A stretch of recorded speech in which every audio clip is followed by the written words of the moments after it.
안녕하세요. 성형외과 전문의 이경국입니다. 최근에 상담 오시는 분들, 이제 코 상담이 요즘에 핫한 배우 있잖아요. 서예지 씨라고. 서예지 씨 코를 많이 가져오시더라고요. 역시 성형이라는 게 참 트렌드를 좀 많이 타는 것 같아요. 원래는 그 사이코지만 괜찮아? 그 드라마가 하기 전에는 전 솔직히 뭐 서예지 씨 코를 해달라는 사람이 기억이 안 나는데, 최근에는 이제 서예지 씨가 조금 그 유명해지면서, 물론 원래도 유명하긴 했는데, 그 서예지 씨 코를 좀 해달라, 비슷하게 해달라, 이런 분들이 되게 많아졌어요. 서예지 씨 코의 특징은 얼굴에 비해서 코가 좀 큰 편입니다. 그러니까 서예지 씨 얼굴이 너무 작기 때문에 이제 얼굴에 비해서 코가 오뚝하신 편이죠.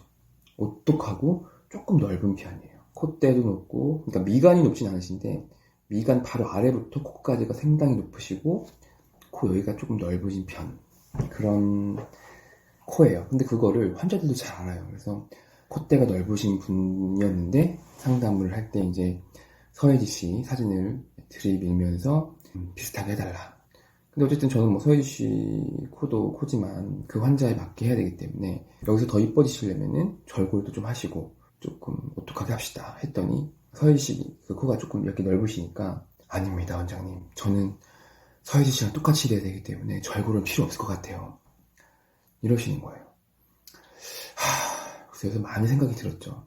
이게 성형이라는 게 정답이 없구나. 만약에 서예지 씨가 그 드라마의 주인공이 아니라 한가인 배우였으면 어땠을까? 민효린 배우였으면 어땠을까? 또 이런 생각이 드는 거예요.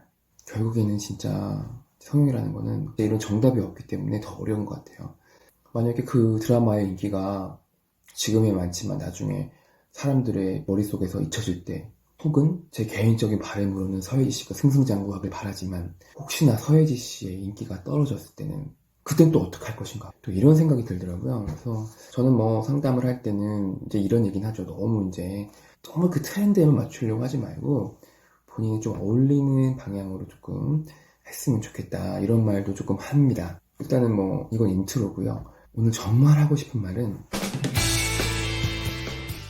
제가 아까 우연하게 유튜브를 보는데 거기서 어떤 의사 선생님께서 눈밑 지방 재배치는 하지 말아야 된다, 뭐 이런 식으로 해가지고 좀 그 수술을 까더라고요. 저는 그걸 보고 말이 안 되는 소리를 자꾸 하시길래, 이게 또 그분의 어떤 그걸 좀 보니까 역시나 성형외과 전문의는 아니시더라고요. 뭐 그분 말이 다 틀린 건 아니에요.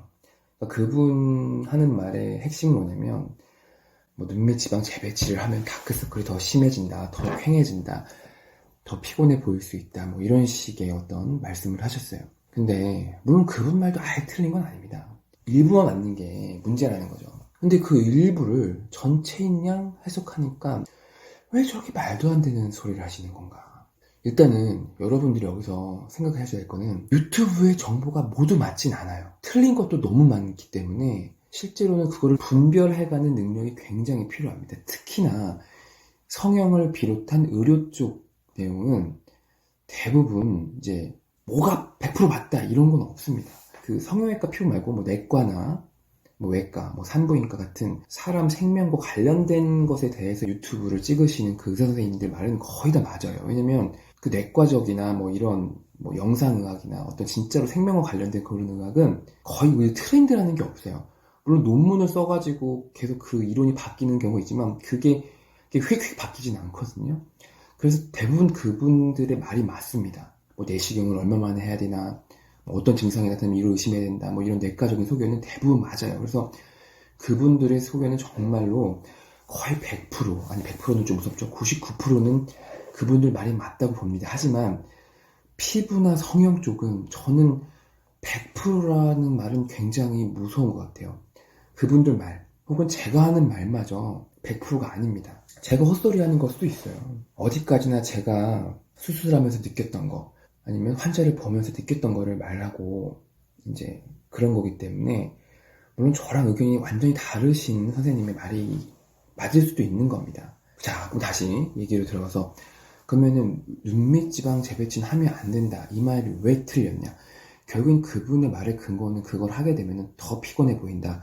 왜냐? 원래 있던 지방을 빼거나 아니면 재배치를 함으로 해서 이 피부의 약간 탄력, 약간 좀 피부를 지방이 밀고 있잖아요. 근데 그 지방이 볼륨이 감소하면서 오히려 더 꺼지면서 퀭해 보일 수 있다. 뭐 이런 건데 그거는 사람마다 다릅니다. 그래서 상담을 왔을 때 이 사람이 눈밑 지방을 해야 되는지 아니면 눈밑 지방을 하면 안 되는지를 의사가 먼저 결정을 해야 돼요. 그러니까 눈밑 지방을 해서 가장 좋은 거는 안구 자체가 조금 들어간 편인데 눈이 볼록 튀어나오신 분들은 되게 좋은 그 수술하고 결과가 되게 좋을 분이시고요.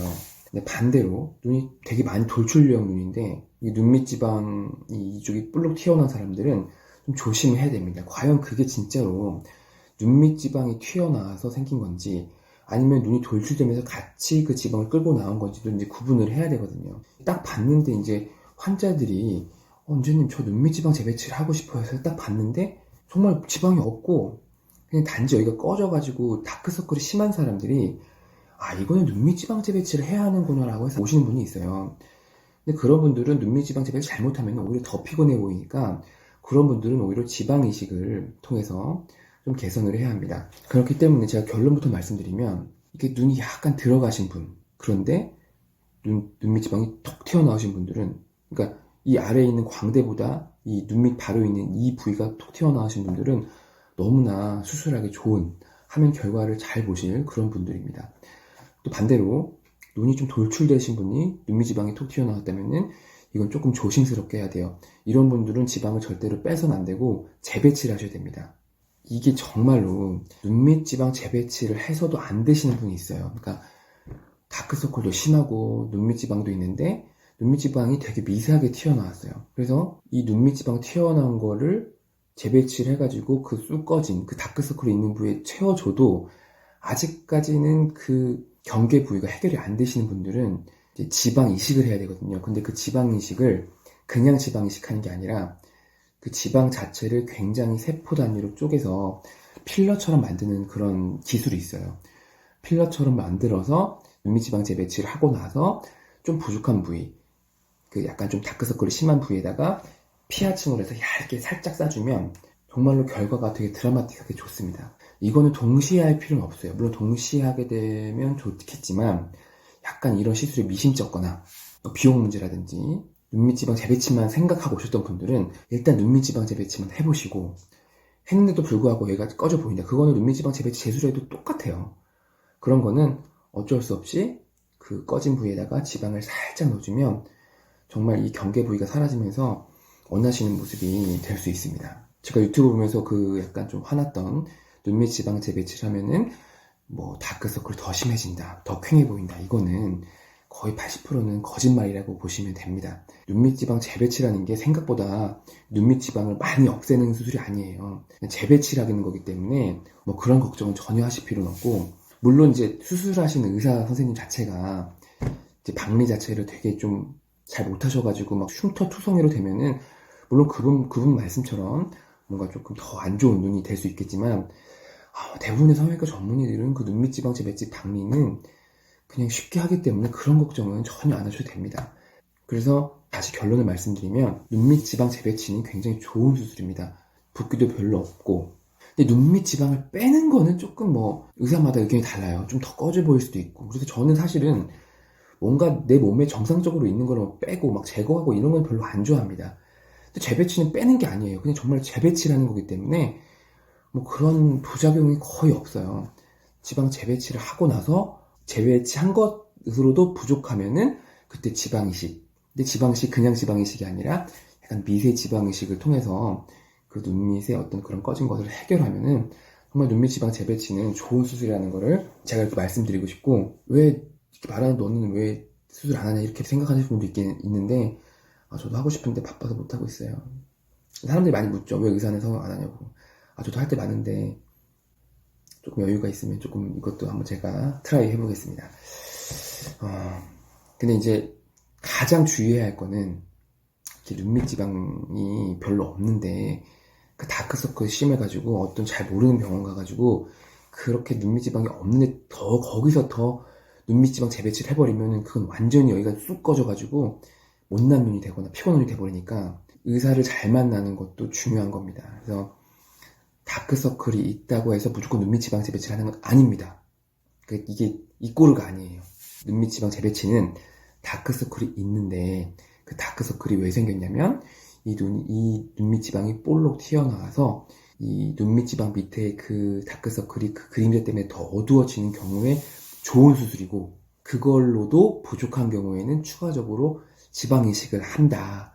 이게 이 영상의 핵심이고, 눈밑 지방이 전혀 없는데 다크서클만 심한 사람들이 착각을 할 수 있다. 하지만 그거는 눈밑 지방 재배치를 하거나 눈밑 지방 제거를 하면 큰일 난다. 이 말을 하려고 제가 이번 영상을 찍었습니다. 꼭 아셔야 됩니다, 이거는. 저는 또 내일 일을 하러 가야 돼서 이만 잘게요. 안녕히 계세요.